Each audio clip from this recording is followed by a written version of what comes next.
Resumir la palabra, porque muchos han visto que ya estamos bien. ¿Y para qué nos ha puesto la parte de artrópodos y todas las enfermedades? Para que podamos observar. Se ha hecho un cambio, porque teníamos que ir viendo la parte malaria, pero hay un cronograma que ya les pasé a ustedes para que lo tengan, que es el cronograma de prácticas, hasta y de ahí, ¿no? Entonces, para que ya vayan tomando en cuenta las actividades. Entonces, generalmente no es que nos sobran días, más bien casi los días son justos, ¿no? Para poder concluir satisfactoriamente.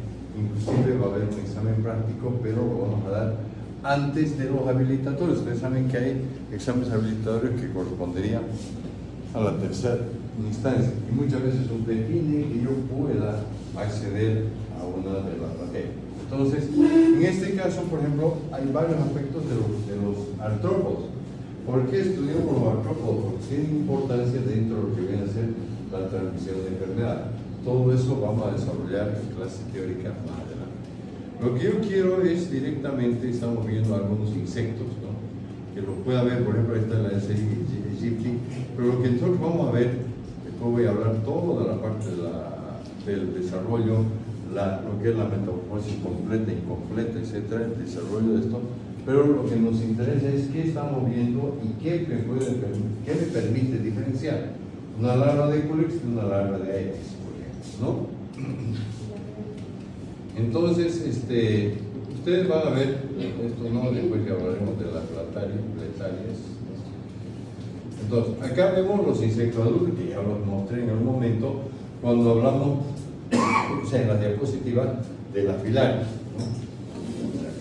Entonces, lo que ahora vamos a ver, por ejemplo, si han visto ustedes en la parte de las preparaciones, estamos viendo esto,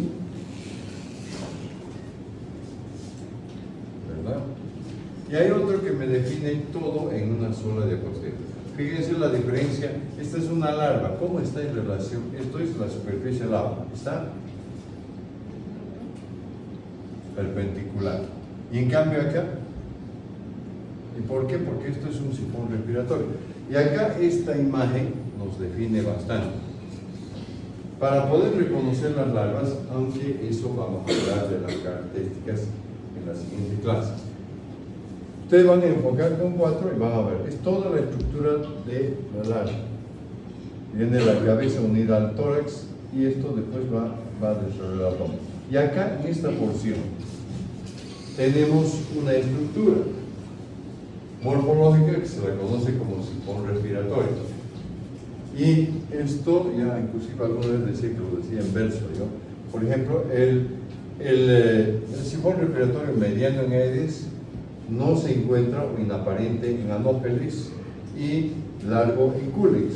Nosotros vamos a mirar cómo definimos esto lo mismo. Los taxonomistas desarrollan un poco más de detalle, ven algunas cosas, pero nosotros lo importante que vamos a identificar son artrópodos, que lo vamos a mencionar, y la figura es para que en el transcurso de 2 semanas podamos dar un examen. No es nada complicado. Como verán, se observa con 4 y se puede identificar principalmente. ¿Está claro este detalle? ¿Sí? Ok. Después tenemos, aunque aquí voy a aumentar creo alguna imagen para la clase teórica, ¿no? En su momento. Pero lo que hemos hablado, han expuesto lo que es el coniasis. Hemos hablado de los flebótomos y la lusomia. Entonces, en los microscopios está la lusomia y flebótomos adultos preparados. Porque de todos modos se ha hecho en algún momento, ¿cómo se hacía esto? En zonas endémicas se tomaban, o sea, se capturaban los vectores. Hay un tipo de trampa que se llama trampa CDC, trampa Shannon, ¿no? Que permite, los técnicos colocaban las zonas endémicas, entonces venían atraídos por la luz con una lamparita y se los capturaban. Posteriormente lo que se hacía es una disección en microscopio, es verdad, no es cuento, no me estoy inventando, ¿no? Pues justamente, y ahí se veía justamente si en la parte prepilórica o pilórica del insecto se encontraba forma masculina. Y entonces de ahí se preparaban las láminas, por ejemplo, por el área de entomología. Lo han preparado en su momento en Santa Cruz, el centro, y también en Cometro, ¿no? Entonces, para que ustedes vayan viendo esa forma. Luego tenemos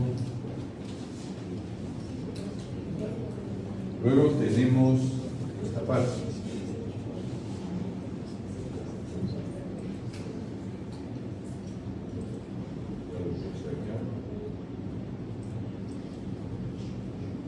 Entonces, es muy frecuente. ¿A qué me refiero pediculosis? Los pedículos capitis. Generalmente es muy frecuente y hay que darle importancia de los insectos. Por ejemplo, uno de los últimos capítulos del tema es la miasis, comúnmente llamado Gordon. Pues vamos a explicar eso también, porque muchas veces el paciente viene a la consulta externa y tiene la lesión, ¿no? Entonces hay que ver qué vamos a hacer. Pedículos capitis, después yo hablaré, por ejemplo, en la parte teórica de la importancia del pedículo corporis, ¿no? Que probablemente se ha estado viendo, no en nuestro medio, pero en la condición de cuerpo en Europa, en condiciones frías, se presenta muy frecuentemente, ¿no? Y después, ¿qué tipo de enfermedad? Muy frecuente en los niños, cuando alguna vez en la escuela, el colegio, o sea, los profesores comienzan a detectar, ¿no?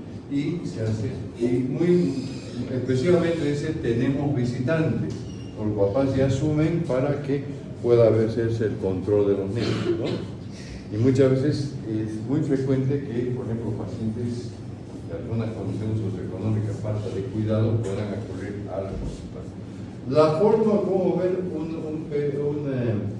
un piojo de la cabeza. El cefalotórax, abdomen, las patas articuladas que presentan unas pinzas que le permiten adherirse al pelo. Este es el pedículo capitis. Hay una diferencia que van a ver, por ejemplo, con este otro. Este es el pitirio pubis, zona pubiana, donde se encuentra. Generalmente el insecto se va a transmitir por contacto íntimo, ¿no? Entonces puede ocurrir frecuentemente también en lo que se pueda presentar, ¿no? Y luego tenemos más adelante la importancia de ver la pulicosis. Se refiere a la pulga. Todos deben haber conocido en una oportunidad, muchas veces tal vez las condiciones de clima desfavorecen que tengamos con mucha frecuencia la presencia de pulgas dentro de la vivienda. Hay un factor que influye. Pero hay zonas endémicas en el país donde habitualmente por la condición, digamos, de clima templado frío puede presentarse. Entonces, no voy a hablar de la característica, después les mostraré un poco. Fíjense, esto es lo que llama la espermateca, que nos va a permitir definir la cismaquera. Esto acá,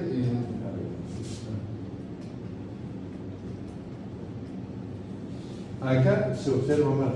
Detrás de la cabeza tiene lo que se llaman los peines, llamados tenilios, que permiten diferenciar la especie. Después la exileta de Enocefalides canis, Enocefalides penis, ¿no? Pero lo que a mí me interesa en este momento es la importancia y el reconocimiento de estas cosas, ¿no? No sé si han mirado, pero son a 4 puntos y podríamos, lo que no han mirado para que aprovechen de mirar, reconocer y poner los nombres. ¿Han sacado imágenes? O sea, ya tendrán la imagen ya para que sepan qué estamos mirando y para que nos sigan. ¿De acuerdo? No sé si hay alguna pregunta.